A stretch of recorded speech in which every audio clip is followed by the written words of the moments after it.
Hi there. In this special video for this section of notes, I'm only looking at the latter sort of part of the notes, starting where all the calculations are. So I'm only looking at slide 17 to the end, because the calculation part is the part that most often people get a little bit stuck on. So I figured the rest of it you can take a look at. This part I can explain to you. I'd also suggest that while I'm going through this, you have a calculator ready, and when I'm showing calculations, pause the video and actually try the calculations yourself to make sure that you're entering in, stuff correctly and that you're able to do them yourself. Also keep in mind that it is critical, as it always is, that you are using the proper scientific notation buttons on your calculator in order to enter anything that has scientific notation. And if that's an issue that you're having, please come and see me. So the first part that we're looking at is calculating magnification itself. Now this part is, I would say, the easiest part of all the calculations we're going to be looking at. But what it means is that we're trying to figure out, based on the settings you're using on your microscope at that moment, how much you're enlarging what you're actually looking at. So typically, you'll look at the ocular lens that is on your microscope, which is probably 10 times, and you're looking at the objective lens, which could be really small for something like a low power, like 4 times, or you could have a high-powered objective that's like 100 times, but you're just reading those right off of the microscope itself. And then what you're going to do is just take those two values that you read and just multiply them together. That's it. The other thing to be aware of is that most often when we do this calculation, we're ignoring anything about sigdigs. And that's because if we just read the numbers straight off of the microscope, they probably don't have anything really for sigdigs other than maybe 1 or 2. So we ignore sigdigs, we just record the value, and we're done with it. So if I am looking at something, and this is an insect, depending on what sort of settings I'm using on my microscope, I can go from a view at 40 times, where I'm seeing a lot of this insect. I can zoom in on a particular feature more and more and more until I'm seeing a lot of that fine detail by making it look much bigger than it is really on its own. So here's my 2 examples of this. In one of them, I've got a low-powered objective that's 2.5 times. Remember, the X is just telling us times. It's multiplying how big we see it, along with a 10 times ocular lens. So I am expected to write down the formula. And remember, all of these formulas are in your data booklet. So I write down the entire formula. Then I simply put in those 2 values, 2.5 and 10, and I'm multiplying them. That's it. I get an answer of 25, and we do typically put the X at the end because we're reminding ourselves that this multiplies how big something is in real life to how we're seeing it. So 25 times. For the next example, I have a 100 times power objective lens and a 10 times eyepiece. So again, I write out the formula because I'm required to do that. I substitute in my numbers. And one thing I did want to point out here is, however you're doing these questions for this formula, it actually doesn't really matter which one comes first and which one comes second, because you're just multiplying the 2 numbers anyways. 100 times 10 is 1,000, so I write 1,000x. And remember, for both of these examples, because we're just getting the magnification, I'm not doing anything with significant digits. We're just recording an answer.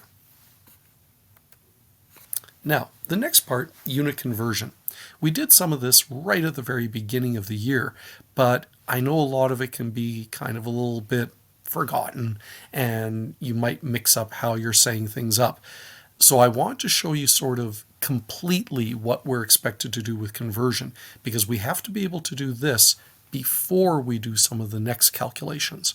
So if I am just looking at something where I've got something written with a metric prefix, and so in the one example here, I've got 20 nanometers, and in the second example, I've got 400 picometers. If that's all I'm changing, just to change it into meters, all I'm doing is substituting out those metric prefixes for what they're equal to in scientific notation. And for that, I'm just looking at my data sheet because all of those metric prefixes are listed there.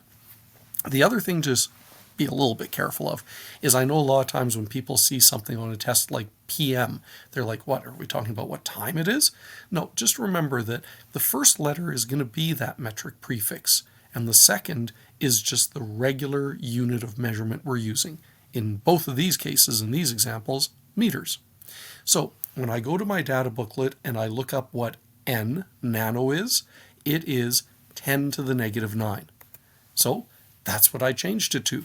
Now notice, I'm not writing proper scientific notation here because according to proper scientific notation, I'm only allowed one non-zero digit in front of the decimal.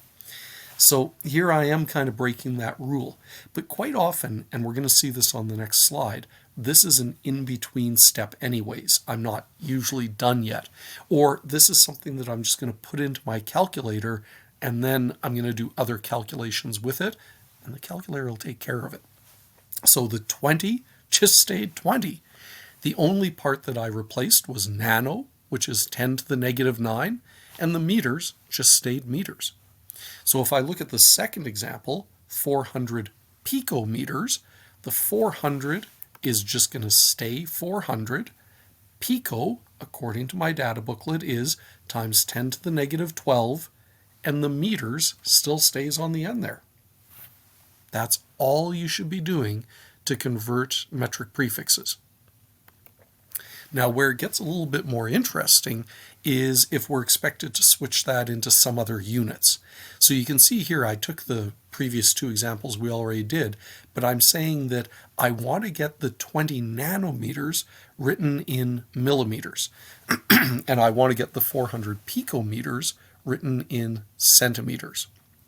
So doing the top one, 20 nanometers, I would already have changed it into the 20 times 10 to the negative 9 meters stuff.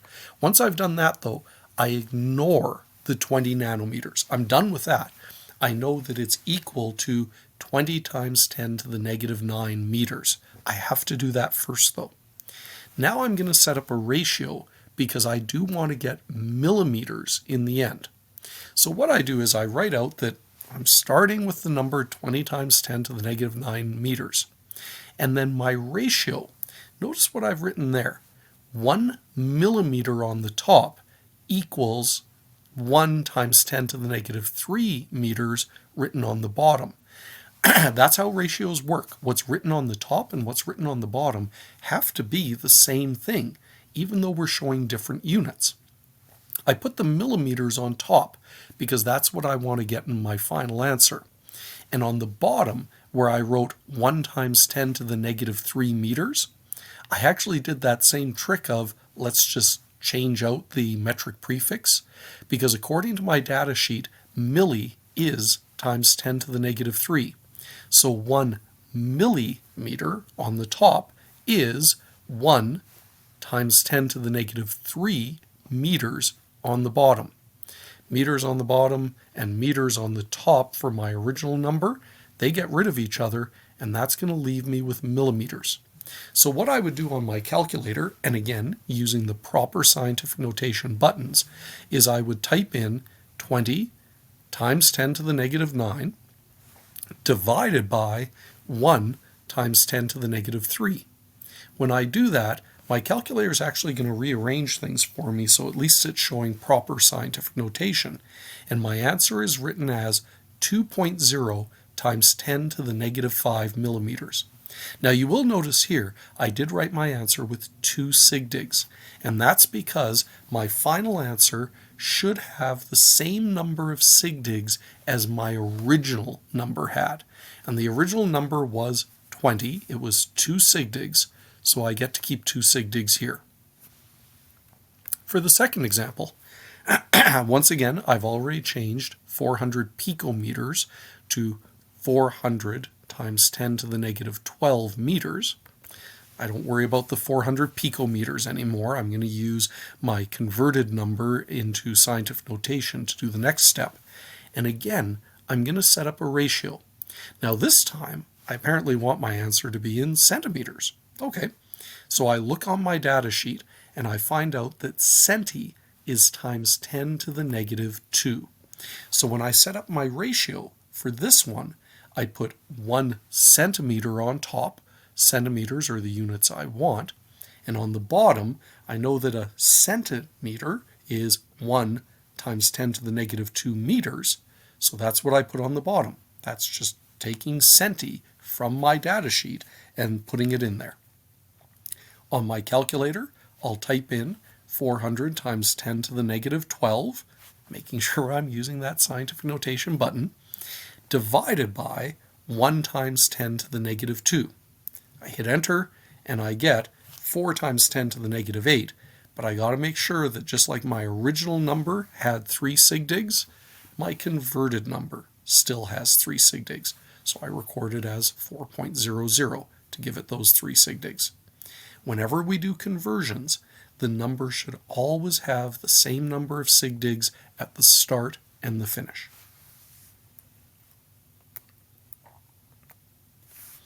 Now, field of view is an idea that I think a lot of people understand really well now because of the way we use our cell phones to take pictures, but that doesn't necessarily mean that they know how to do a calculation with it. So field of view is just like zooming in, zooming out on pictures that you're taking. When you've zoomed out, you see a lot of stuff around what you're taking a picture of, but the magnification isn't very high. When you zoom in, higher magnification, you have less that you can see. So a good way of thinking of this is if I was taking a picture of a beautiful waterfall, I could be zoomed way back so that I'm not using any zoom at all, and I see the waterfall, I see the trees around it, I can see some buildings off in the distance, the sky, everything's looking great. But maybe I don't want to see all that other stuff, so I zoom in. And now on the zoomed in picture, I can see rocks and water and part of the rainbow effect, but I don't see anything else. In the second picture, my field of view is much smaller. I've zoomed in, my magnification on my camera would be really high, but my field of view, how much I'm seeing, is much smaller. Now, this is a picture showing skin and muscle tissue and stuff like that and fat cells that are underneath it. And very specifically, the part that's zoomed in there is showing a lot more detail at a higher magnification, but I'm not seeing as much stuff around it. So to do these calculations, we actually typically have to do a lot more. And usually this would involve you being actually at a microscope and doing some physical measurements on the microscope itself. Now, definitely, you still need to look on your microscope at what you're using for low power magnification and what you're using for high power magnification. And that'll depend on what microscope you're using. Then I'm going to actually take a real ruler and stick it onto the stage of the microscope.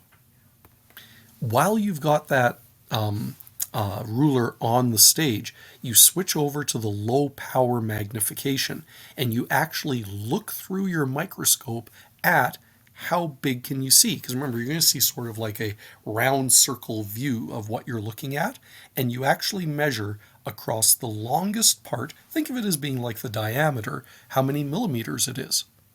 Take that measurement and convert it into micrometers. And that's just like the conversions we were just doing, but I'm going to show you in an example in a moment how to do it. But basically, when we're doing these measurements, the standard is to always go with micrometers.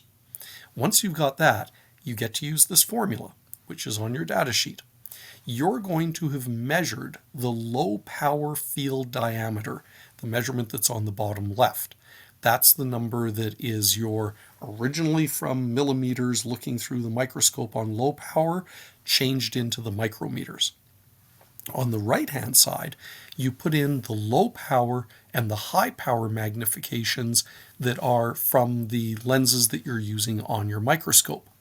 And this allows you to find out what the high power field diameter is when you're going to switch over to the high power and try to see things that way.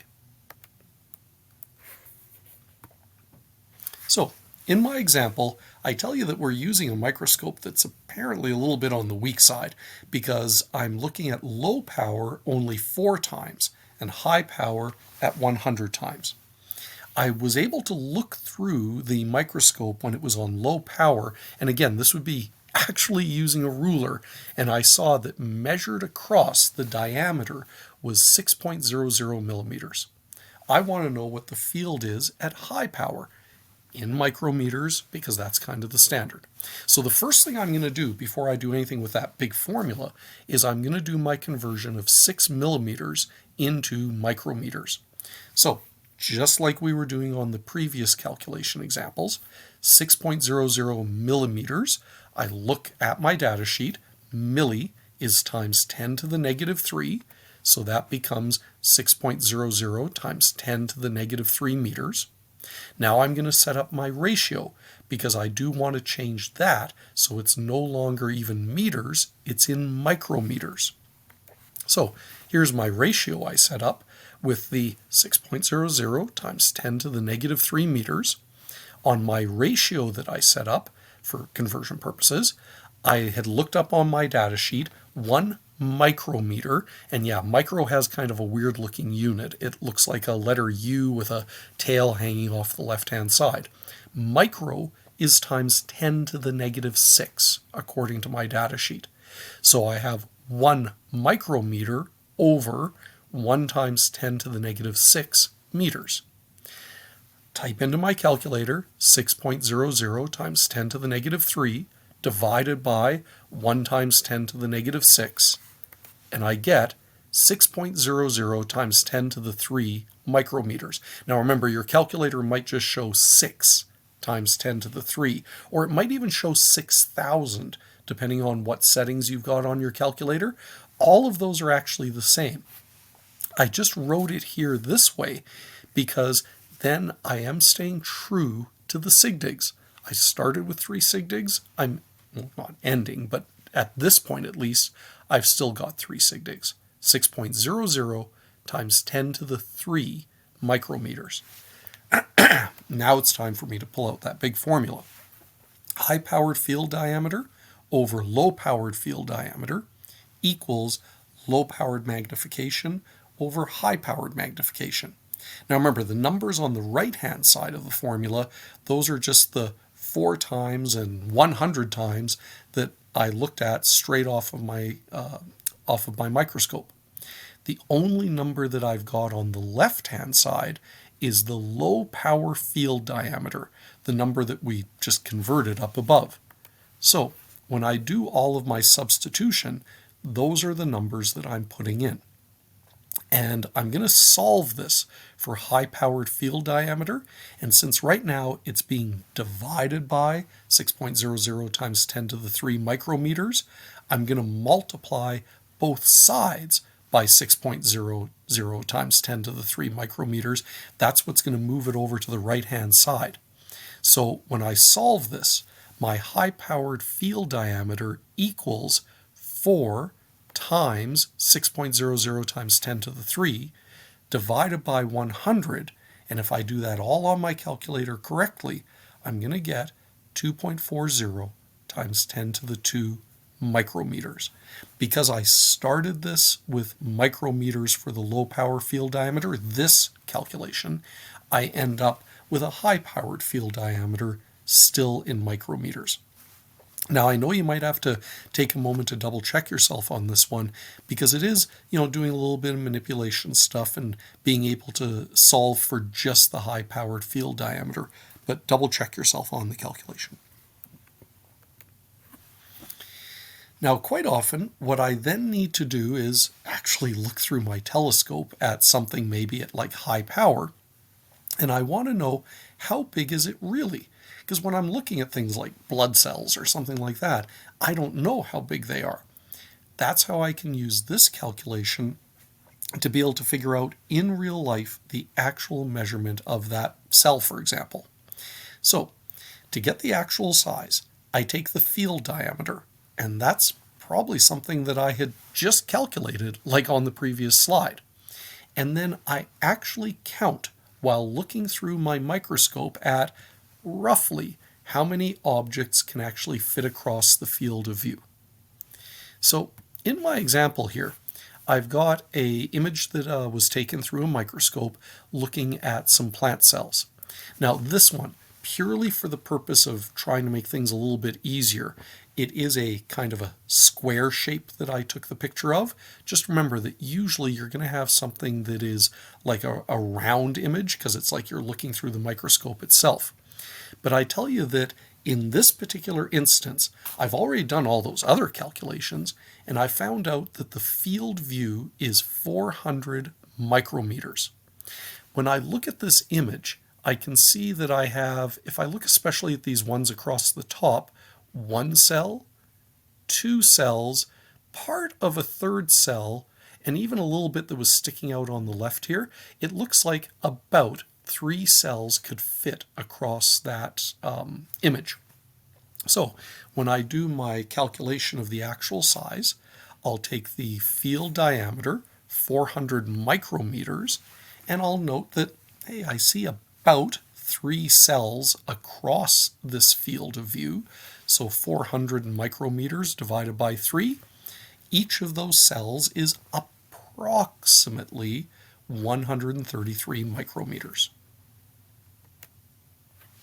Now scale means that you've actually now drawn your own picture of that, and we want to know how does the size of your drawing compare to the actual size. When we do this calculation, we do have to make sure that all of the units top and bottom are the same. And that is something that can be a little bit problematic because you were probably just doing calculations like the previous one in micrometers, but when you drew your diagram, I bet you'd be measuring that in either millimeters or centimeters. So it means you're probably going to do another conversion again. There's lots of conversions when we're doing these calculations.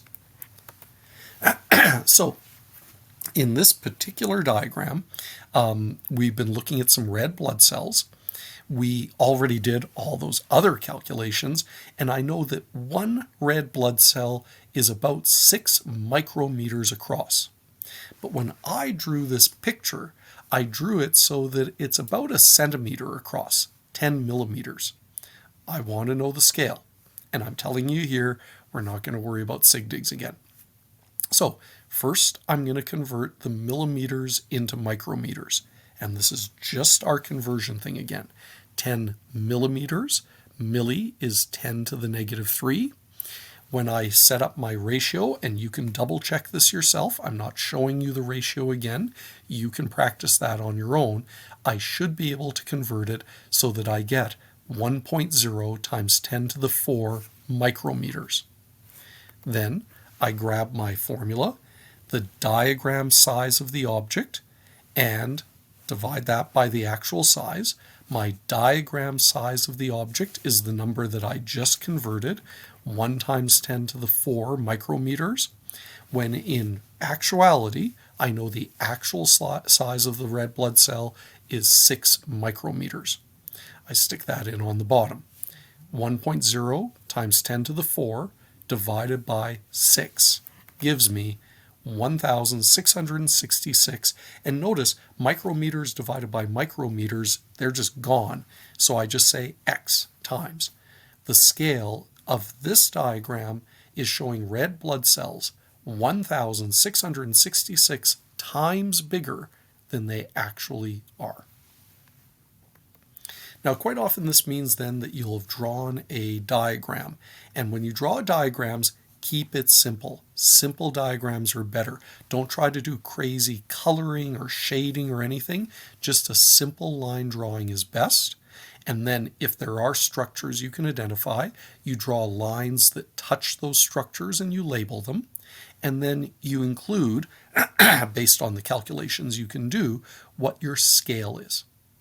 that's it for this set of how to practice these calculations. I hope they help you out, and you should go and try the worksheet now that is to go through all of these different kinds of calculations and see if you can do them yourself.